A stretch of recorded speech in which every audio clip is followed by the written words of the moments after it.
All right. Hey, guys. We're going to read chapter 5 today. I'm sitting on one of our beloved tables that we love so much. Some of you hate. Too bad. So today is chapter 5. It's about a 10-page, I think, give or take, chapter. So might be a little bit longer of a video today. I think I'm going to pop in a question. Let's go with another gift card drawing opportunity. So I'll probably pop in a question from the book as we go today, because I'm just in our room. Tomorrow I'll probably sit somewhere else in the building. Let's see if you can figure it out. I have an idea where I want to sit, but we'll see. Might be a little tougher. A couple of you got it. Again, if you go back and watch, or if you haven't started watching the videos yet, and this is the first one, go back and watch the other ones, because that's then you know what's going on in the book if you're choosing not to read it on your own. Because there's going to be work with the book that's going to come home on Monday when your packets come. The other thing is that you can always message me or have your parent message me your answer to any of the old questions or any of the old challenges, and you still get in on homework passes or drawings for gift cards or different kind of things that I want to offer up for you to do. Just to know that you're following along, that you're reading. That's how I know you're actually watching these. So we both benefit that way. So chapter 5 of The Epic Fail of Arturo Zamora is conspiracy theories. So let's get it going. Aunt Tootie, oh yes, conspiracy theories. Aunt Tootie was making it really hard for us to prep for Sunday family dinner. Kari, did you read the paper today? She asked my mom. I can't believe there's another bid for the lot next door. Did you tell Mommy? Yes, I read it, and no, I don't want to worry her. I watched Aunt Tootie pace nervously around the dining room at the restaurant while making a face like she was about to swallow an entire apple. Every day this week, she yelled at the top of her lungs, he stopped by the restaurant every day. He even invited me to lunch. Can you believe it? He invited me to lunch? Ingratio, Mentiroso, no way. Tutti, Kamate, you're getting hysterical. Hearing that word set Tutti off again. Hysterical? Hysterical? Am I the only one who cares about this family? Oh my God, there she goes again. My Uncle Carlos slapped his forehead and went to the kitchen to grab a pitcher of water for the table. We were almost ready to sit down to dinner. ¿Qué pasa? Abuela asked from the other side of the room as Aunt Tootie flailed her arms around like she was painting the air. Nada, Mommy, my mom replied, then turned to Aunt Tootie. Tootie, you're making Mommy nervous.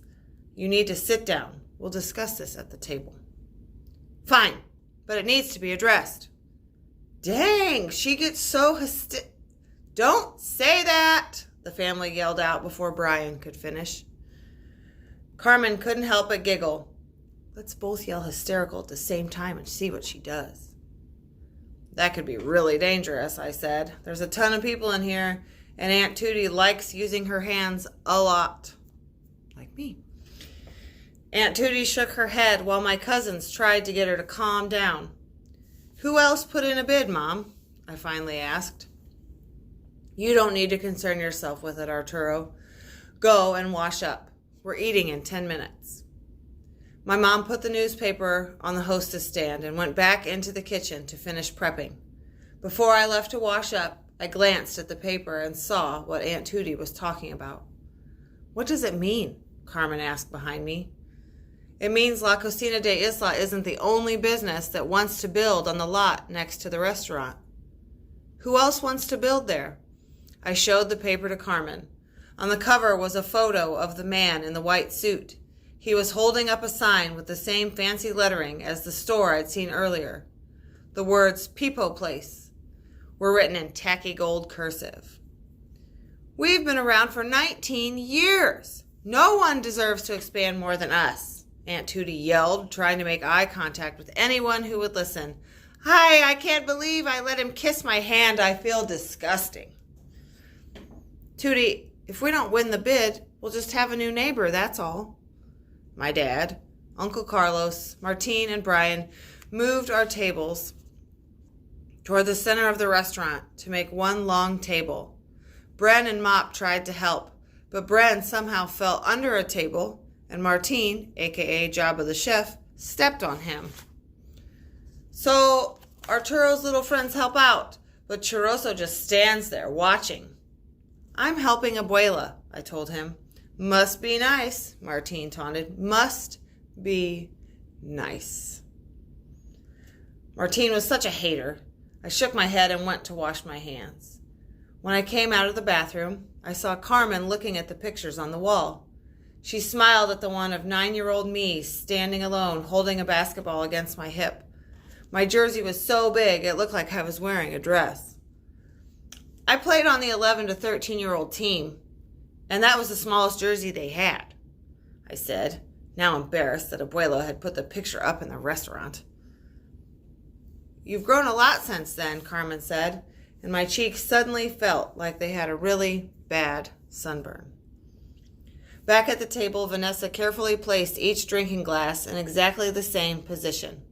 She complained that Bren was slamming them on the table too hard. He's going to break the glasses, Arturo. Tell him to be careful. Vanessa was older than us by 6 months, and she ran in social circles that included girls and guys who were likely to become senators, ambassadors, and Nobel Prize winners. Here's your question. Constitution test. Oh gosh, we don't have to have it. Good. 7th grade, you're going to take it next year when you're in 8th grade. Senator. Is a senator part of the legislative, executive, or judicial branch of government? If you don't know, search it up, send me your answer. So is a senator part of the legislative, executive, or judicial branch of government? There's your question. Now back to the book. Bren held the glass in his hand and stared at Vanessa. What is that smell? She asked, wrinkling her nose. Bren quietly sniffed his armpits. It's Mirabro Power Deodorant. Mirabro was a line of really sparkly men's jewelry, tight patterned shirts and jeans, and most famously, a really, really potent men's deodorant. Only 2 people I knew wore the stuff, Bren and Martine. My family piled around the large table as my mom brought out food from the kitchen. Vanessa brushed against Bren's shoulder as she stepped around him, which must have made him nervous because he looked like he could fall face first into the picadillo. If you want to impress a girl, Brendan, do it with this, Vanessa said, pointing to his head. Not with that. She scrunched her face and held her breath, avoiding any more of the funky deodorant. I quickly glanced at Carmen and we made eye contact. I think I smiled. I can't be sure, because it felt like there was an organ lodged in my throat. So maybe it looked like I was choking instead of smiling. Almost as soon as Abuela had finished leading prayer, the family started talking about the lot situation again. Okay, so what's the plan, Kari? Uncle Carlos asked. Yes, fearless leader, what is the plan? Aunt Tootie challenged. My plan, Mom began, is to go about business as usual. What? Questions and complaints fired back and forth across the table. What are you talking about, Kari? You want to do nothing? Listen, everyone. My mom stood, her hand on my dad's chair. We presented our proposal to expand. The city is going to hold a public forum. Wilfredo Pipo doesn't change that. We are considered favorites because we are the true face of this community. Our neighbors know us and trust us. If we start trying to do something drastic and changing what people love about our place, we'll confuse the community, and then we'll really be in trouble. My family hurtled more complaints across the table like we were playing dodgeball. Like we were playing a really angry game of verbal dodgeball. Kari's right. Nobody ever accomplished anything by doing nothing. I don't agree. Everyone turned to Tia Abuela Josefina, who almost never spoke. Why don't you agree with Tia? My mom asked. What don't you agree with, Tia? My mom asked. Everything. Voices erupted, and soon it felt like there was one big noise demon hovering over the dinner table. Then Abuela stood, and everyone froze. La comida se va enfriar. It was hard for Abuela to get the words out, but she still sounded powerful. Aunt Tootie and the rest of the adults looked embarrassed. What followed was the quietest dinner we've ever had. The only sounds were the clinking of forks and spoons against plates and serving dishes. Occasionally, Vanessa would sigh heavily when she'd get an unfortunate whiff of Bren's deodorant. I could tell he was trying not to make any sudden movements so he could contain his smell. I picked at my picadillo. I want to say picadillo, whatever. Anyway, picadillo. I rolled the olives and crispy potatoes around with my fork, wondering why my family couldn't agree on the right thing to do about Wilfredo. La Cocina de Isla had been in my family forever. It was our second home, and we just wanted to share more of it with the town. What could Wilfredo people want with this old lot? How do you spell his name? Carmen had popped up right next to my face and scared me so much that I accidentally launched a few peas at Martín. He wasn't pleased. Mop and Bren had finished eating and gotten up from the table, so Carmen slid into Mop's seat next to me. Geez, you've got to stop springing up on me like that. Sorry, Carmen said. She had her phone in hand, ready to type. I looked out to the lot and saw Mop and Bren at the edge of the patio, looking into the restaurant at me. Mop gave a thumbs up while Bren gyrated and did some weird dance move and almost fell over. I shook my head and ignored them. So let's see what we can find out about Wilfredo, Carmen said, sounding totally pumped up. I'd put your phone away if I were you, I warned. Tia Abuela Josefina will pinch your ear and take it away if she sees it out at the table. I'll be Carmen didn't even have time to finish her sentence before Tia Abuela Josefina swooped in, plucked Carmen's phone from her hands and set it on the serving counter next to the urns of my family members who were here in spirit. Told you so, I said. Well, at least she didn't pinch my ear, Carmen giggled, and the sound made my insides feel like there was a 6-pound snapper flopping around in there. Hey, I said, shaking off the funny feeling, maybe we should sneak into Wilfredo's house and find out where he's hiding the dead bodies? I looked at Carmen, totally confused. Huh? That's not what you were thinking? She asked. I was thinking we could check out his store. That's what I was thinking, Carmen said, and tightened her lips. She looked as though she had eaten something she wasn't sure she liked. We'll go and see what kind of store he has.